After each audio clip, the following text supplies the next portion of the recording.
Did you know that you can change the outcome of your storm? Have you ever wondered why storms come into your life? And do you ever question, is this from God or not? Or whether they're all demonic?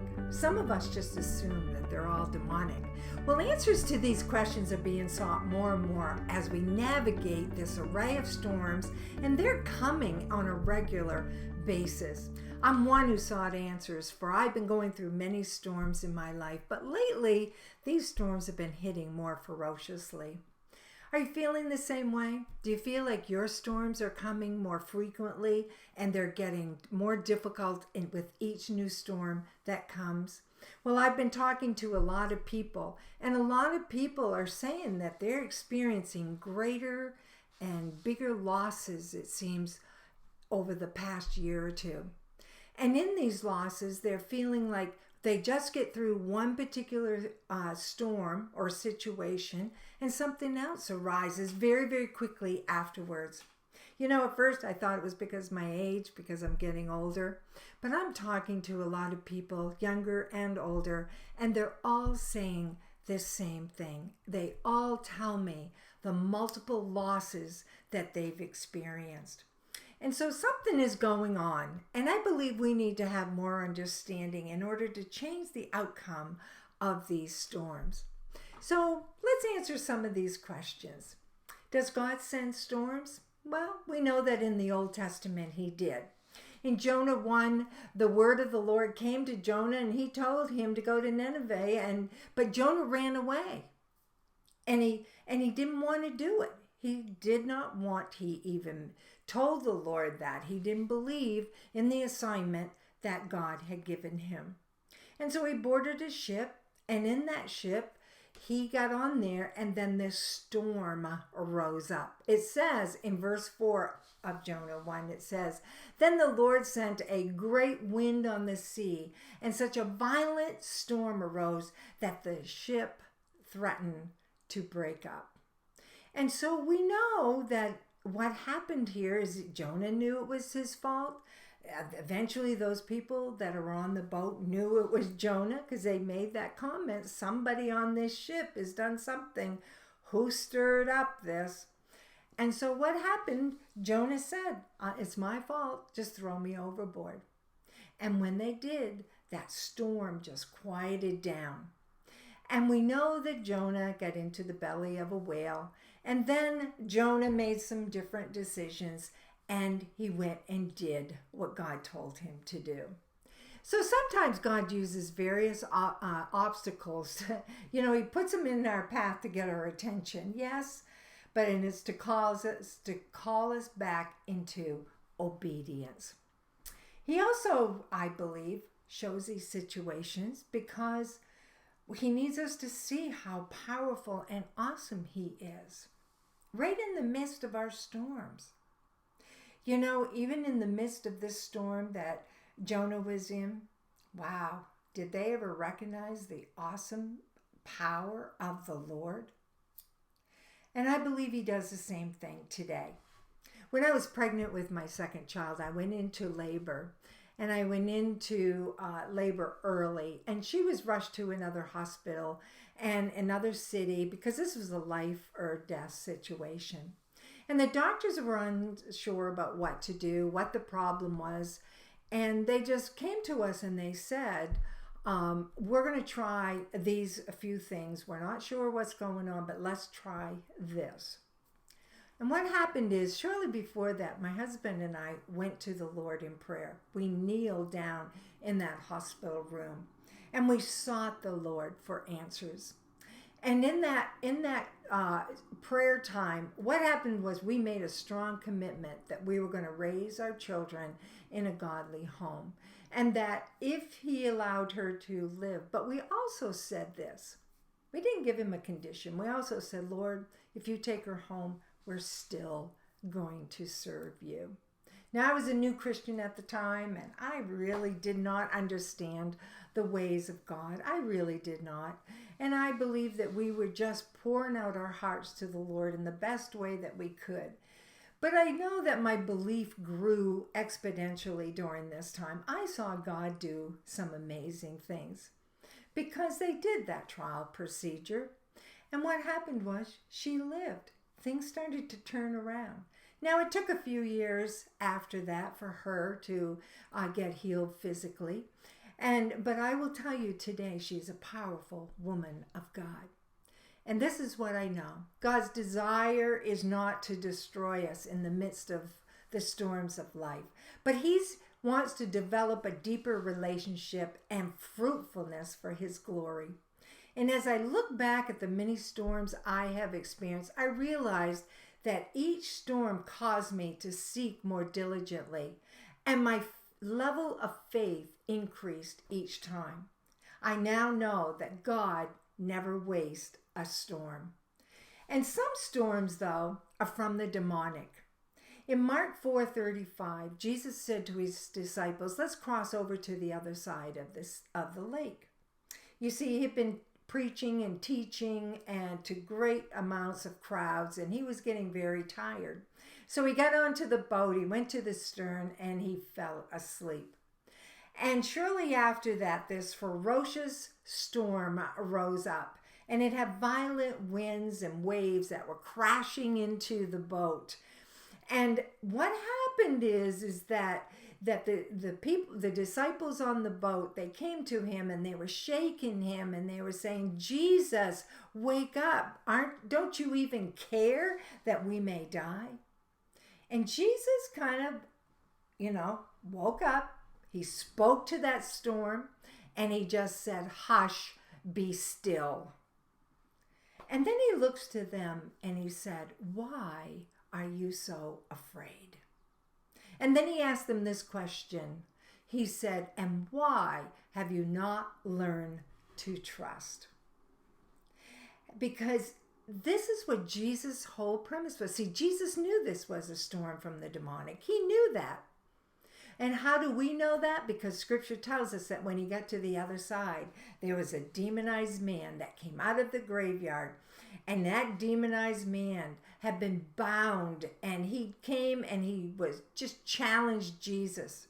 So we know that there was a higher level of force in that environment that was taking place that caused and stirred up that storm, and Jesus knew it. But this is what we know. We know the rest of that story, don't we? Because Jesus healed that man, and He took and calmed all of that down because He has authority over that. Even if it is over an entire region, Jesus took authority over it. Now this man, he was healed, dressed, sound mind, and he wanted to go around telling everybody about what happened.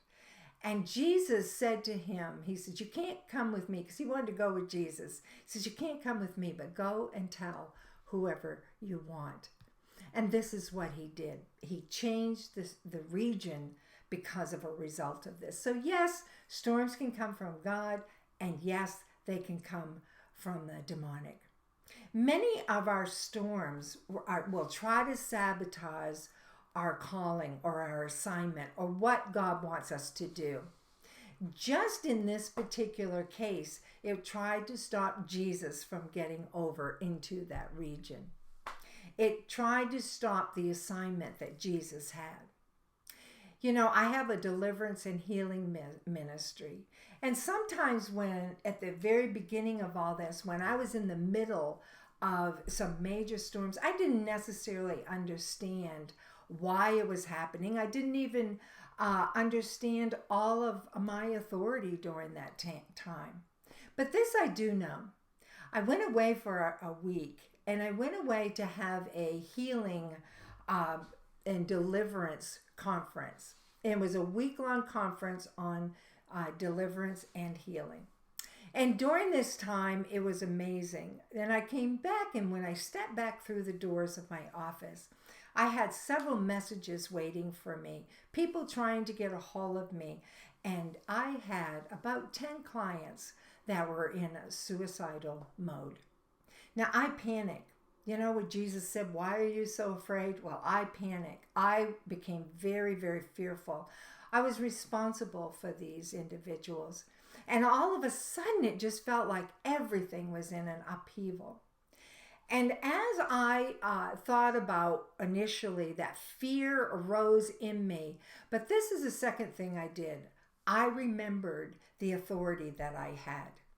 And I went to prayer. And I remember walking up and down in the room, in the waiting room, and just walking up and down and just praying intensely, and took my authority for every single one of those individuals.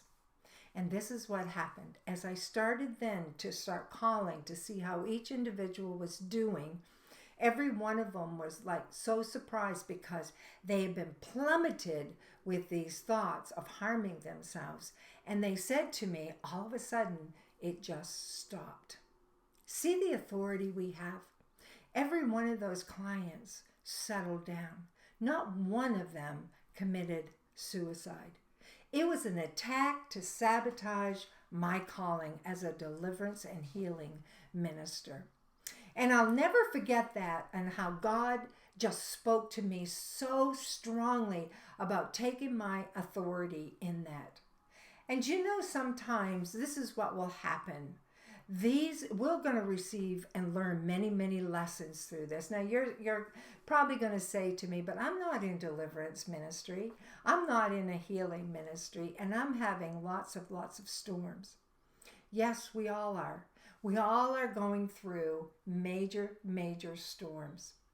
And the enemy wants to stop you in your tracks. He wants to stop you from getting into and doing and being all you can in the Lord. So there's many lessons that we can learn during this process. And one thing that I've learned is that I've got to be obedient to the Lord and do what the Lord tells me to do. Pray when he tells me to pray, and to step out when he tells me to step out. Now, I want to tell you one more story before we finished.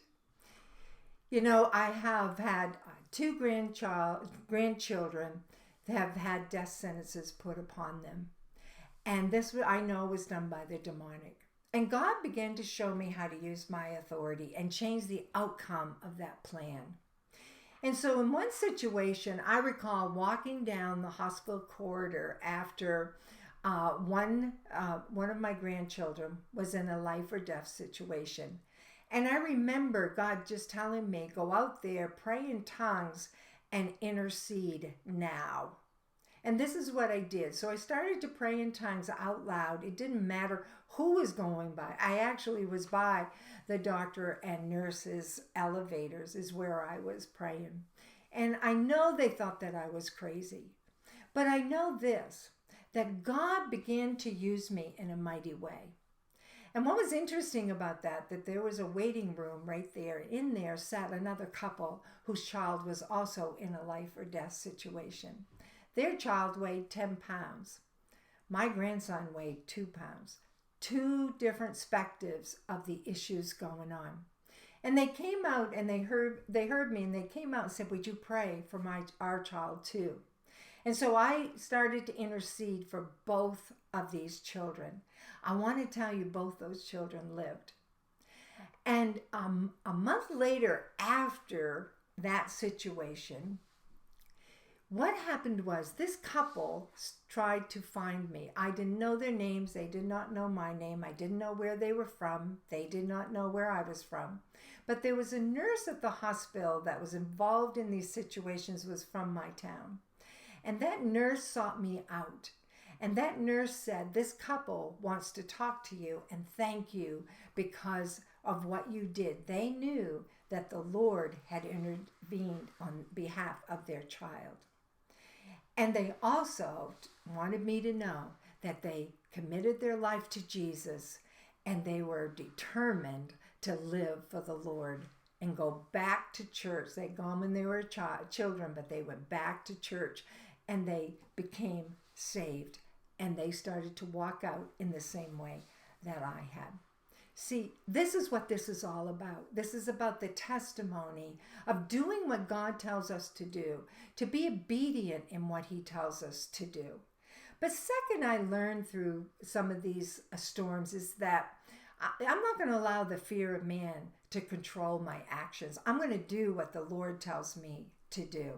And third, I discovered that we have the same authority as Jesus did. We can speak to those storms and we can tell those storms to hush.